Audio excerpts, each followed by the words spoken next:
Não, seu um trecho que dá opinião placar. Um pessoal comentando ainda sobre a vitória do Corinthians no sabadão por 4-2. E o chororô ainda continua. Os caras vão ficar a semana inteira, o ano inteiro falando desse jogo. Se liga só. E o Timão que se preparar quando o jogo for lá no sul. Meu amigo, quero nem ver. Deixa o seu like, inscreve no canal, ative o sininho pra você não perder nada do Coringão. Informações, notícias, resenha pós-jogo todos os dias aqui pra fiel torcida. Então, sem mais enrolações, bora pro vídeo. Porque agora o Corinthians tá o melhor time do Brasil nesse final de semana.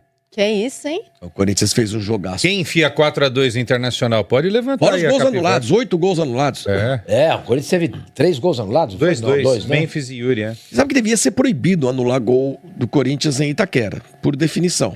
Não importa se tá impedido, se não tá. Porque sempre foi assim. Por que agora? Contar a história pra quê? Exatamente. mas a história do apito amigo... Gente, não é por nada, não. Tá, impressão minha ou tá quente aqui dentro? Tá quente. O programa vai ser quente. Falar do apito amigo. Um amigo nosso inventou a história do apito amigo, né? Milton Neves. Grande Milton, né? Era uma brincadeira. E hoje se comprova que é realmente uma brincadeira. Agora é verdade. É verdade. É verdade. Mas o que sabe anular em muitos lugares não se anularia os 2 gols que foram anulados do Corinthians. E eu acho que de forma acertada, tá? Porque aconteceram as 2 faltas nos 2 lances na minha visão. Eu acho que a grande questão, a gente depois vai falar mais do Corinthians, né? Mas a grande questão é a falta de critério da arbitragem. Que num jogo o mesmo lance é falta, no outro jogo não é falta.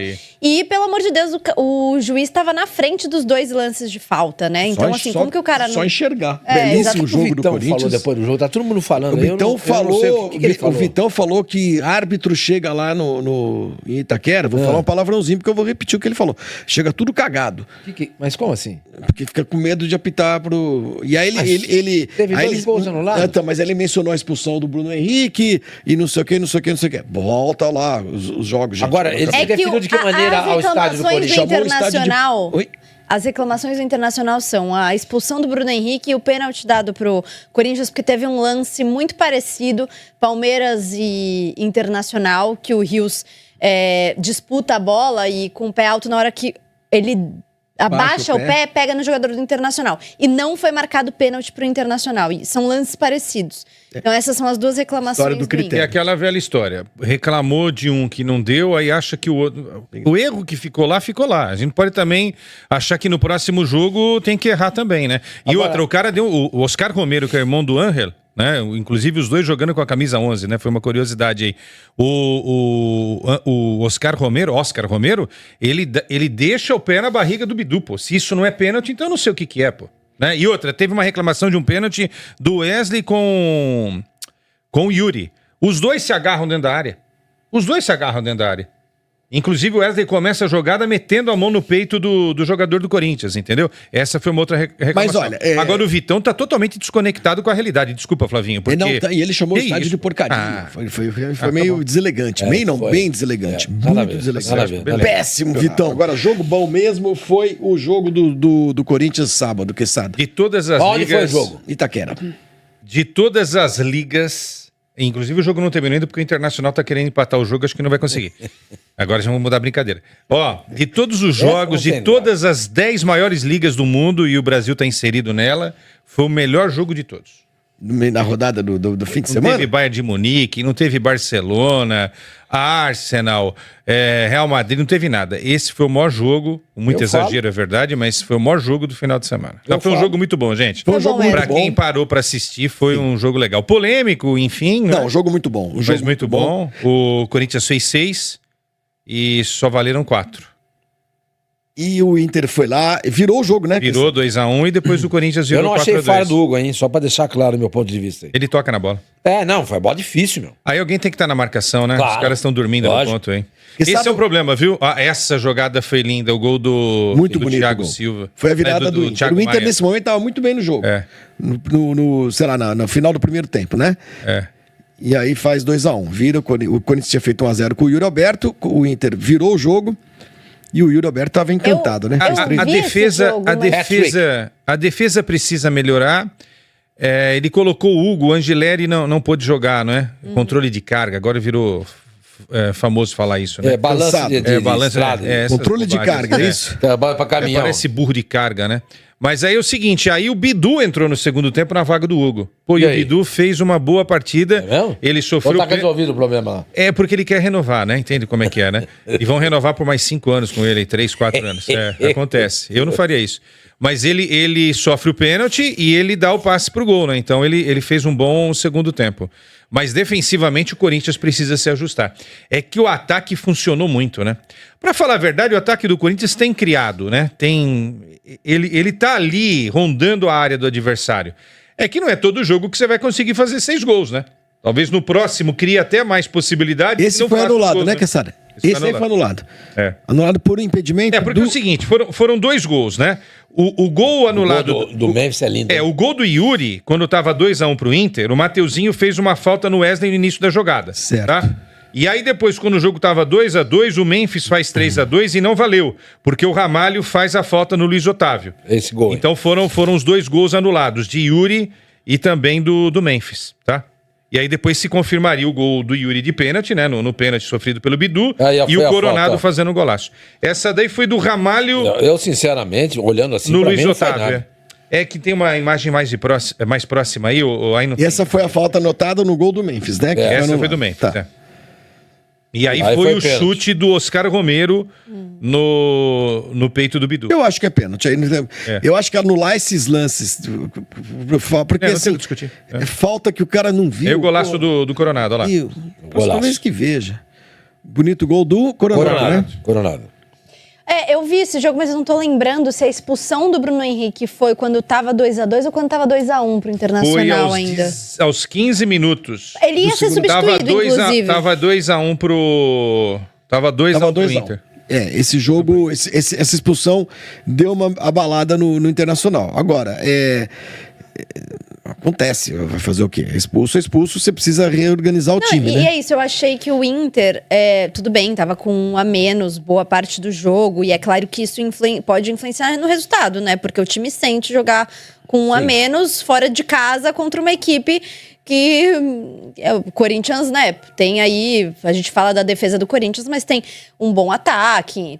E só que eu achei que o Inter, não sei se você concorda, Quesada também, não se fechou bem. Eu não sei. Após a expulsão, né? Eu acho que o Inter deu muito espaço pro Corinthians. Mas assim, muito espaço. Tava muito...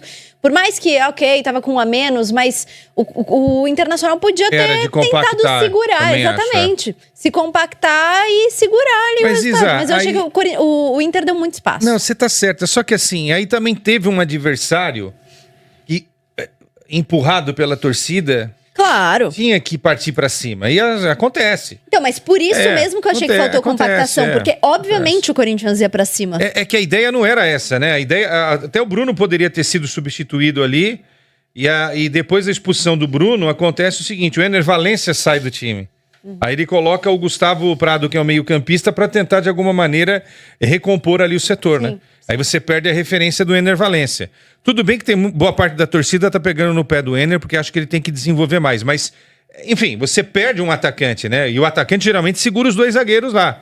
Então você começa a dar menos trabalho para os zagueiros. Depois desse lance aí, o Inter praticamente não deu trabalho nenhum da expulsão do Bruno Henrique. E não deu praticamente trabalho nenhum pro Corinthians. Né? O Inter morreu depois da expulsão. Esse é o lance, a falta do lance que começa o lance do gol do Memphis, né? Que o juiz acabou anulando também. Foi um gol bonito mesmo. Difícil pegar essa bola, hein? Golaço. Bom, mas não valeu. Esse não valeu. 4-2 o Corinthians. Ô, Sormani, 3 gols do Yuri Alberto, hein? Pois é, o Yuri Alberto, hein? Quem te viu, quem te vê. Quem te viu, quem te vê. Pois ele tá muito eficiente. É um dos melhores jogadores do Corinthians, né? Disparado, né? Disparado. E é um jogador que quando sai, velho, faz falta, viu? Maior artilheiro do Corinthians no século. Tem um gol a mais que o Romero. Quantos gols ele foi?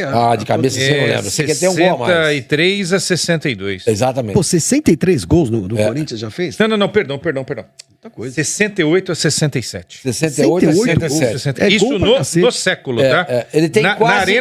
Na Arena 43 43. 43 43. Ele tem quase que uma participação de gol por jogo. Quase uma participação de gol por jogo. Impressionante como casou bem o Yuri e o Corinthians. Entendeu? Demorou, né? Demorou um tempo, né? Não, Eu acho que ele tem maus momentos de vez em quando, Isa. Ele passa por algumas fases de 4, 5, 6 jogos que ele começa a dar canelada. É que os momentos ruins do Yuri são muito ruins. Mas os momentos bons do Yuri são incríveis. Como fazer 15 gols naquela reta final, 15, 16 gols na reta final do ano.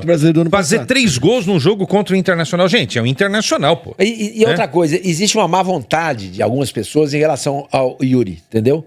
Ah, mas ele se tropeça no pé. Ah, isso é só uma fase. Ah, ele é um bagre. Eu canso de ouvir isso. E eu não concordo com isso. Não concordo. Olha, ele é um menino da Vila, jogava no Santos, não jogava nada.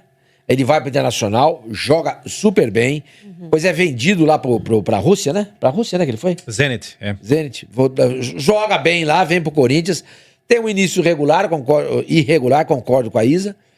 Mas é um jogador que, olha, ele é um jogador nota 7 no mínimo, gente. No mínimo. E tem uma coisa que ninguém pode reclamar do Yuri Alberto, a gente vive falando aqui. É um cara que corre do primeiro ao último minuto, não se entrega o tempo inteiro. O jogador que mais corre no futebol brasileiro, acho que é impressionante. É brincadeira.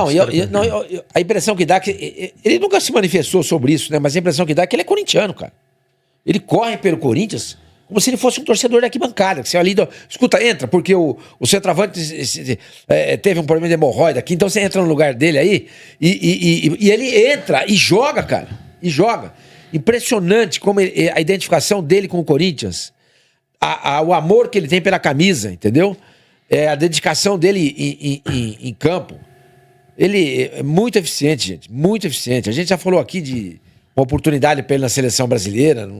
Ele foi chamado naquela lista de 50 pelo Dorival, né? 50, tudo bem, mas foi lembrado. Aliás, Quesada, falando em Dorival, bom, segundo jogo... 2 jogos, 2 vitórias. Vinícius Vicente mandando 5 euros ali, perguntando, Quesada, poderiam vir Marquinhos e Firmino na janela, hein? Grande abraço, pessoal. Tá não descartem, não descartem. Marquinhos do Paris Saint-Germain e o Firmino? O Firmino é um sonho antigo do Corinthians. Mas, sinceramente, bem antes dinheiro com o Firmino pra quê? Se tem o Yuri Alberto. Então, mas tem que ver se o Yuri não vai ser vendido, né, Surma? Tem isso daí, não, né? Nesse caso, sim. Nesse caso, sim. Se não for vendido, o Marquinhos legal.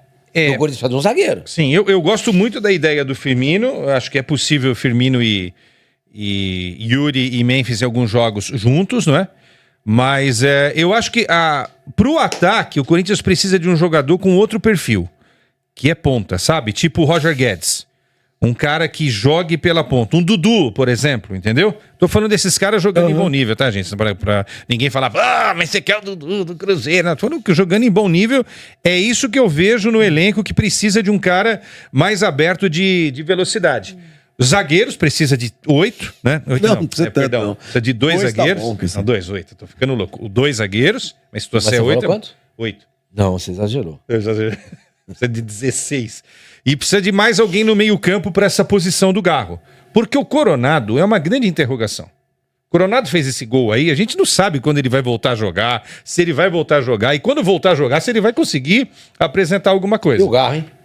O Garro, uma bela interrogação. Ninguém fala nada do Garro. Agora, eu queria falar um negócio do Memphis, tá? Desde que o Memphis chegou, se comparar o que Estevão, De Arrascaeta, Rafael Veiga, Luciano, Bruno Henrique e Lucas Moura fizeram, o Memphis Depay tem números melhores que esses caras. Em que pese a minha grande crítica de que ele precisa jogar os jogos grandes... Isso aí ele jogou. Jogou grande. Ele tem números incríveis no Corinthians. Viu? 38 jogos, 12 gols e 13 assistências. Fora as pré-assistências, de ajudar a desenvolver o jogo. Se ele caprichar um pouquinho mais, eu acho que ele vai para a seleção da Holanda. Tem uma ironia aqui. Foi convocado outro dia. Tem uma ironia aqui. Eu acho que os números dizem muito, claro, mas em termos do que é apresentado, eu acho que de todos esses que você citou, a Arrascaeta tá comendo a bola. A Arrascaeta tá jogando muito. É um excelente. A Arrascaeta maravilhoso. Nossa, a Arrascaeta tá jogando demais. Realmente. Quesada, se voltasse no tempo em dezembro de 2024, você trocaria Yuri por Gabigol? O Corinthians está muito bem servido de camisa 9. Isso não é mais bonito do que eu. Diz aí o 10 de 10 não sofro na balada. O 10 de 10 não sofro na balada. Você sabe que eu sou muito justo com as minhas opiniões e quando eu preciso mudar, eu mudo porque eu não tenho problema nenhum. Se o Kaká começar a jogar bola, muita bola, eu vou defendê-lo na seleção, não tem problema nenhum, tá? Mas assim... A gente tá falando do momento em que o Yuri não tava fazendo gol. Aí eu traria até o Pedro Raul. Entendeu? Mas hoje você falar Gabigol e Yuri, do jeito que o Corinthians tá, o Gabigol pra mim é uma decepção. É uma decepção. Nos últimos anos ele tem sido uma decepção. Não consegue fazer mais. É uma decepção. Acho um cracaço. Defendi o Gabigol. Viu, Gabigol? Se chegar até você aí, pode... Não tem problema nenhum. Defendi o Gabigol em Copa do Mundo. Mas assim, acho que o Gabigol é muito grande pelo pouco que ele tá produzindo. Pra mim, Gabigol tem que ser titular de time, pô. Né? Pelo investimento, pelo tamanho. Esse cara fez 4 gols em 3 finais de Libertadores. É banco do Caio Jorge, né? Esse cara é um monstro. Hoje ele é banco do Caio Jorge. Caio Jorge, que tá jogando muito no Cruzeiro, hein? Tá fazendo gol todo jogo aí. Foi o personagem da rodada, o Gabigol, né? Então é isso aí, Fiel. Análise aí do pessoal da Opinião Placar. Mano, agora vamos ficar falando desse lance aí até o final do ano. Os caras vão ficar chorando. Caso os pessoal do Internacional lá, os caras choram por um lance de um pênalti há 20 anos. Imagine esse agora aqui, então. Então, pelo amor de Deus. Quando é com o Corinthians, mano, acaba o campeonato, acaba tudo. Mas quando o Palmeiras tem pênalti duvidoso quase todo jogo, o Flamengo tem pênalti duvidoso quase todo jogo, e não tem essa repercussão que o Corinthians tem, cara. É brincadeira, né? O Corinthians é muito gigante, mas é muito grande. Não tem nem como comparar com esses times aí. Então, mano, cara, jogou muito bem, principalmente no ataque. Ele é na defesa também. O André Ramalho e o Kaká jogaram bem. Aquele lateral Hugo, meu Deus do céu, mano. Que lateral horroroso, mano. Espero que o Dorival tenha visto quanto que esse cara é horrível. O que me preocupa é que o Dorival falou que nos treinamentos ele joga muito bem, então nos treinamentos o cara deve ser o Roberto Carlos, esse Hugo, não é possível, cara. Mas, né, vamos ver que o Dorival agora vai colocar Angelera, titular absoluto dessa lateral, e o Matheus Bidu entrou muito bem. Esse cara tem que testar o Palácios, cara. Eu testaria o Palácios talvez de ponta esquerda, hein. Ele gosta de jogar muito avançado. Ele é um ala muito avançado. De ponta esquerda ali poderia dar bom. O Dorival aí. O Dorival costuma mudar os jogadores de posição e achar uma posição nova pros caras lá. Acho que o Alisson do São Paulo era ponta esquerda, foi pra volante. Então o Dorival pode tentar fazer isso aí com o Palácio. Então é isso. Comenta aí, deixa seu like, se inscreve no canal, ative o sininho pra você não perder nada do Timão, nenhuma informação. Então até o próximo vídeo. Valeu, é nóis.